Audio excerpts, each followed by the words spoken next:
Hello dear one, you're welcome back to today's session on HTML tables. HTML tables are mostly used to organize data into rows and columns, and we will be looking at a basic structure of an HTML table. So let's get started. First of all, we will begin with a table tag. So let's just go with table tag, and inside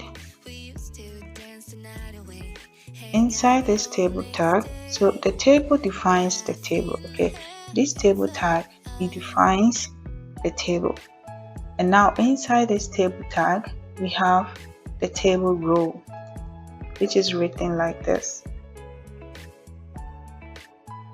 the table row. And inside the table row we have the table header cell, and it is written like this. Okay, so this is where you input the content of your table. So you say header 1, and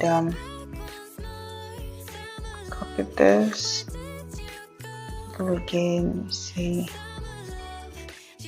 header 2, and then now we will head over to write the data cell, the table data cell. The data cell, this is how you write it, td for data cell.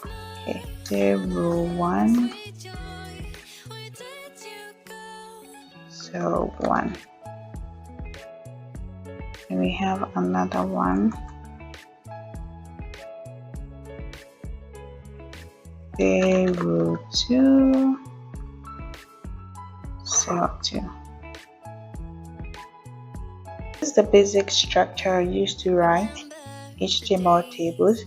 You can take your time and then practice more